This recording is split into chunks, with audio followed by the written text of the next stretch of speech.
This happened to me just last year.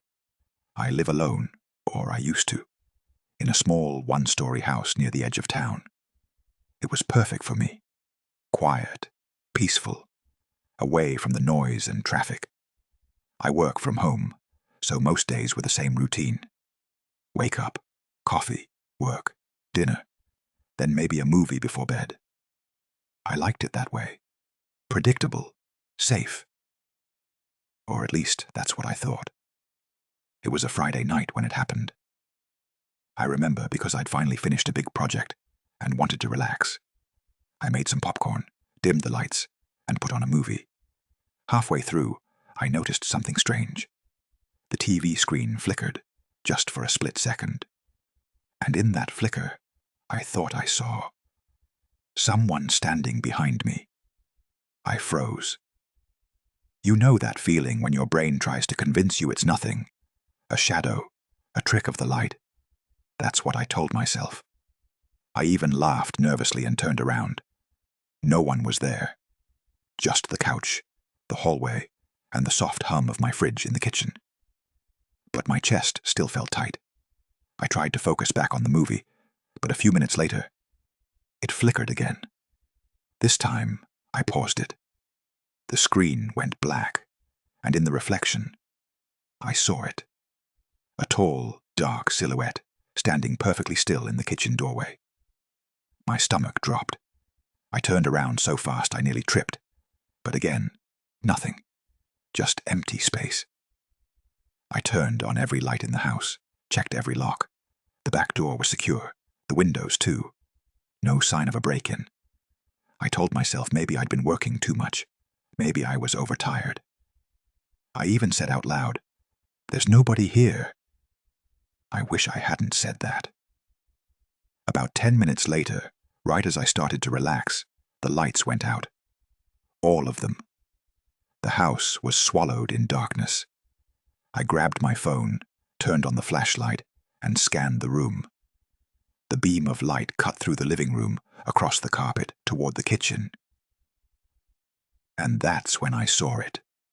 Wet footprints, bare human footprints, glistening on the tiles, leading from the back door straight into the living room. But the door was still locked from the inside. I backed up slowly, my light shaking.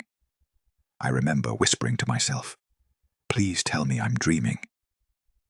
I called the police, and they arrived a few minutes later and found no one, no signs of forced entry. But they noticed a puddle near the back step, as if someone had come in from the rain. They said it must have been an animal, or maybe condensation from a leak. But it hadn't rained in over a week. And those weren't paw prints. They were footsteps.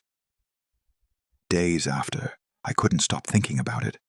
I couldn't sleep in the house. Every sound made me jump. Finally, I decided to check the security footage from that night. I almost didn't want to, but curiosity won. I scrubbed through the footage. Nothing unusual. Just me on the couch, watching the movie. Then I slowed it down, frame by frame, right at the moment the screen flickered. And that's when I saw it. For one frame, just one, the TV reflection hadn't glitched, and the reflection wasn't mine. It was someone else, standing right behind me, smiling. I moved out a week later, and I'll never forget that smile. I was 27 when it happened. I was renting this small one-bedroom apartment on the 3rd floor of an old building, the kind with creaky floors, yellowed wallpaper, and that faint smell of dust that never really goes away. I worked night shifts back then, so my mornings were my nights. I'd come home around 6 a.m., close the blinds, and fall asleep when the rest of the world was waking up. It was quiet, peaceful, until it wasn't. That morning, around 11, I woke up to a sound. It wasn't loud, just this soft, rhythmic murmuring. At first, I thought it was someone in the hallway, maybe talking on the phone. But when I sat up, I realized it wasn't coming from the hallway. It was coming from the air vent, right above my bed. I remember staring at it for a few seconds, still half asleep, thinking maybe I was dreaming.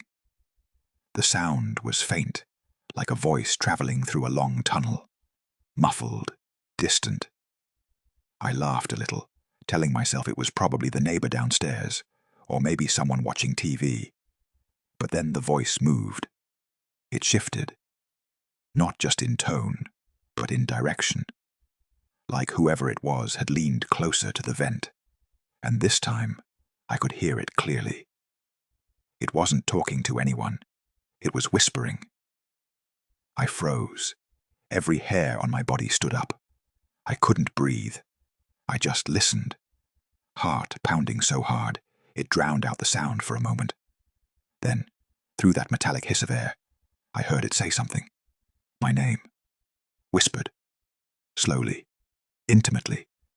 Like someone who knew me. I didn't move. I didn't even blink. I just stared at the vent, waiting for it to stop. And then, the whisper came again. Longer this time. I've been watching you sleep. I jumped out of bed so fast I nearly tripped. My heart was racing. I grabbed the nearest thing I could, a chair, climbed up, and unscrewed the vent cover with shaking hands. Inside was nothing but darkness, dust, metal. But when I looked closer, I saw something tucked against the edge of the duct. A small black device and a microphone. I called maintenance right away. They came up within 10 minutes, pulled down the vent, and found that the entire building's air ducts connected through one open shaft, which meant someone, anyone, with access to the basement could feed sound through it. The landlord called the police. They took the device, asked a few questions, but no one was ever caught. I kept hearing noises after that. Not voices, just this low humming, every now and then, when the room went completely still. Maintenance said it was just the airflow, but sometimes it almost sounded like breathing. I moved out a month later. I didn't even break my lease. I just left everything behind. And sometimes, when I think back to that morning, I realize it wasn't the whisper that scared me the most. Rather, whoever it was. They knew my name. Sometimes the walls aren't just thin. Sometimes they listen back. I was 19, living at my parents' house during college break. They had gone away for the weekend, and I had the whole place to myself. It was around midnight. I'd just finished watching a movie downstairs when I heard what sounded like footsteps upstairs. At first, I thought it might have been the house settling, or maybe I'd left a window open and the wind was making something knock around. But when I muted the TV, I heard it clearly. Not random creaks. Footsteps. Slow, heavy, deliberate steps. I sat there, holding my breath, my eyes fixed on the ceiling. The floorboards in our hallway always creaked in a certain pattern when someone walked from the guest room to my parents' room. And that's exactly what I was hearing. The pattern was unmistakable. I'd grown up hearing it. I grabbed my phone, turned off the lights, and listened. The footsteps stopped. I slowly climbed halfway up the stairs and whispered, "Hello?"